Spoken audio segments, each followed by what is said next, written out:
تو پہلا جو بند ہے اس میں کہہ رہے ہیں یہ موجودہ طریقے راہی ملک آدم ہوں گے، نئی تہذیب ہوگی اور نئے سامہ بہم ہوں گے۔ تو وہ کہہ رہے ہیں کہ ہمارے اپنے طریقے ایک روز ملک آدم کی راہ لیں گے۔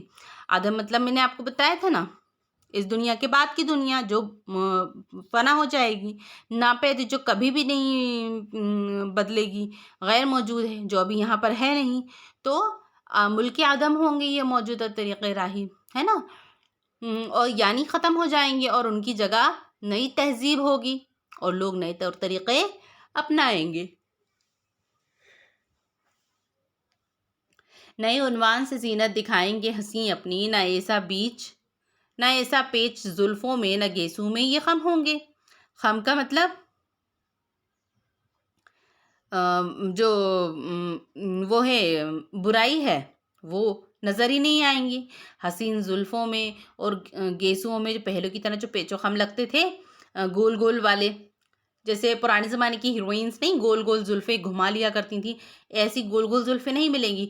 نئے انداز سے ان کی سج دھج ہوگی، لمبے لمبے بال تراش ہو کر مغربی خواتین کی طرز پر چھوٹے بال رکھے جائیں گے، یعنی اب اس طرح کے لمبے بال نہیں ہوں گے۔ دیکھا ہوگا آپ نے، یہ چیز تو آپ کو سمجھ میں آ گئی ہوگی، پرانے زمانے کی ہیروئنس کیسی رہتی تھی اور آج کے زمانے کی ہیروئنس کیسے رہتی ہیں۔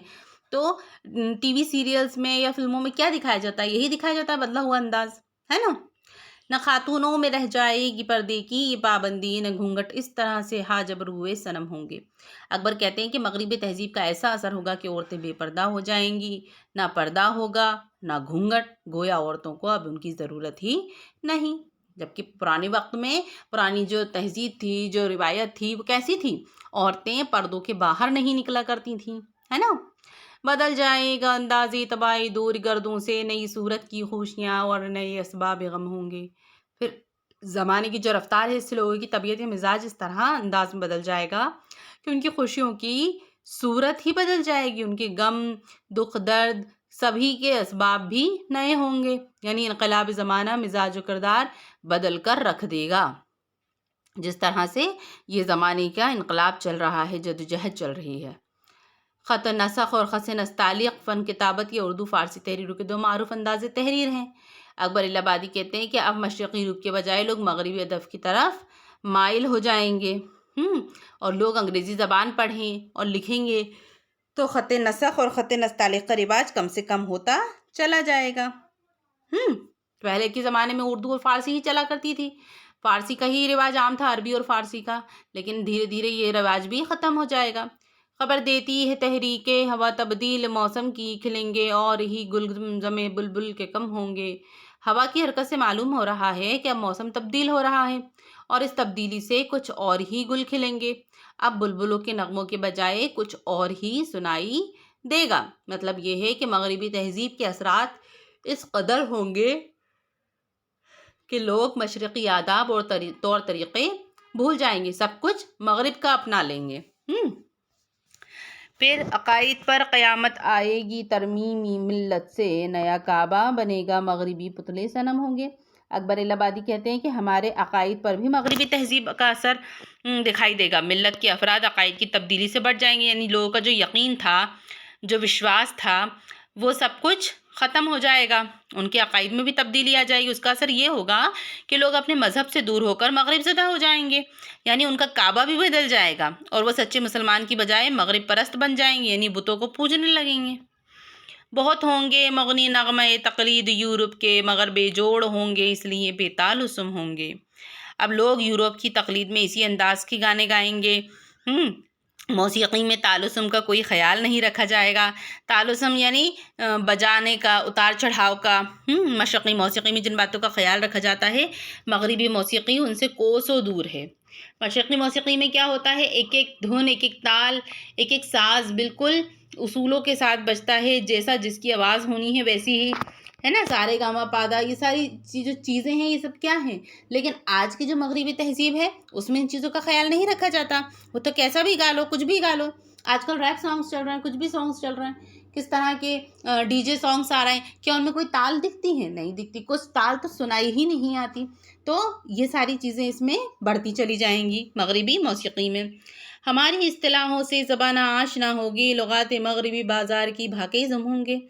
تو ہم اپنی زبان کی اصطلاحوں سے ناشنا ہو جائیں گے، یعنی ہماری زبان کی ہمیں کوئی اصطلاح نہیں دی جائے گی، نہ ہی اس کا کوئی ہمیں مفہوم پتہ ہوگا۔ عام طور پر جو کسی نہ کسی شعبے سے متعلق ہوتا ہے، علم و فن سے متعلق ہوتا ہے، ہمیں کچھ پتہ نہیں چلے گا۔ ہمارا روزمرہ کے محاورے دم توڑ دیں گے اور ان کی جگہ انگریزی زبان کے الفاظ اور اردو زبان شامل ہو جائے گی۔ ہم دیکھ رہے ہیں کہ آج پڑھے لکھے اور ان پڑھ دونوں ہی روزمرہ کی گفتگو میں انگریزی الفاظ کا بکثرت استعمال کر رہے ہیں۔ بدل جائے گا معیار شرافت چشم دنیا میں، زیادہ تھے جو اپنے زوم میں وہ سب سے کم ہوں گے۔ پھر اکبر کیا کہتے ہیں کہ مغربی تہذیب کا ایسا اثر ہوگا کہ آئندہ شرافت کا معیار بدل جائے گا۔ لوگ شریفوں کے ساتھ اچھا سلوک نہیں کریں گے، جو اپنے آپ کو بہت کچھ سمجھتے ہیں وہ ذلیل و خوار ہوں گے، اور جو کچھ بھی نہیں ہے آئندہ ان کا شمار معززین میں ہوگا۔ کسی شاعر نے اس بات کو دوسرے انداز میں کہا ہے کہ کیسے کیسے ایسے ویسے ہو گئے، ایسے ویسے کیسے کیسے ہو گئے، ہے نا؟ مطلب جو کیسے کیسے تھے وہ ایسے ویسے ہو گئے، اور جو ایسے ویسے تھے کیسے وہ کیسے ہو گئے۔ گزشتہ عظمتوں کے تذکرے بھی رہ نہ جائیں گے، کتابوں ہی میں دفن افسانہ جاہ و حشم ہوں گے۔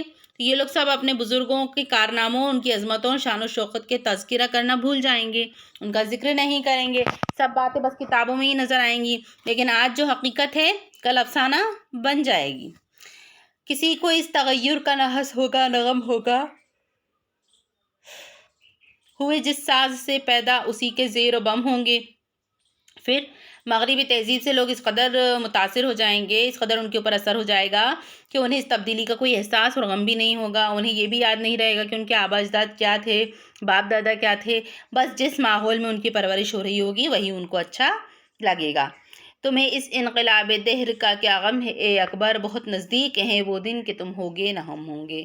آخر میں اکبر خود سے مخاطب ہو کر کہہ رہے ہیں اپنا تخلص استعمال کرتے ہوئے کہ مستقبل میں ہونے والی ان تبدیلیوں پر تم کیوں اس قدر افسردہ ہو؟ وہ دن دور نہیں، نہ جب ہم ہوں گے نہ تم ہوگے۔ مراد یہ ہے کہ اکبر اور ان کے ہم اثر یہ سب کچھ دیکھنے سے پہلے اس دنیا سے کوچ کر جائیں گے، نکل جائیں گے۔ تو سمجھ میں آئی؟ بہت ہی پیاری نظم تھی بچوں یہ مستقبل، جس کے اندر آج کی زندگی کی تلخ حقیقت کو بیان کیا گیا ہے۔ آئیے دیکھتے ہیں اس کے مشقی سوال و جواب۔ اکبر الہ آبادی نے کن باتوں کی پیشین گوئی کی ہے؟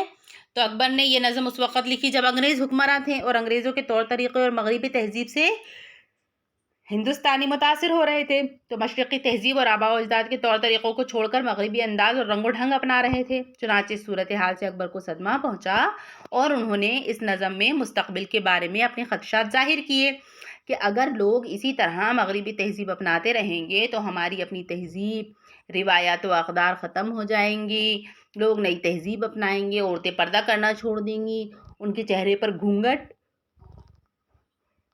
نظر نہیں آئے گا، اپنی زبان چھوڑ کر انگریزی بولنے لگیں گے۔ پھر سوال نمبر 2 ہے مغربی تہذیب کو اپنے طنز کا نشانہ کیوں بنایا ہے؟ تو اکبر کی تعلیم و تربیت مشرقی ماحول میں ہوئی تھی، وہ مذہبی آدمی تھے، انہیں اپنی اقدار اور روایت سے انسیت تھی، جبکہ مغربی تہذیب میں ان باتوں کا خیال نہیں رکھا جاتا تھا۔ مغرب میں تہذیب اور شرافت کا معیار مشرق سے بالکل الگ تھا۔ اکبر کی دوربین نظروں نے یہ بھانپ لیا تھا کہ آئندہ مغربی تہذیب سے ہندوستانی اس قدر متاثر ہوں گے کہ اپنی تہذیب، روایات اور اخلاق سب کو بھول جائیں گے۔ اسی لیے اپنے ہم وطنوں کو آگاہ کرنے کے لیے مغربی تہذیب کو اپنے طنز کا نشانہ بنایا۔ ہم دیکھتے ہیں کہ اس نظم میں جو کچھ اکبر نے بیان کیا تھا آج وہ سب نظر آ رہا ہے۔ سوال نمبر 3 ہے کھلیں گے اور ہی گل سے شاعر کس بات کی طرف اشارہ کر رہا ہے؟ کھلیں گے اور ہی گل سے مراد مغربی تہذیب کے اثرات ہیں۔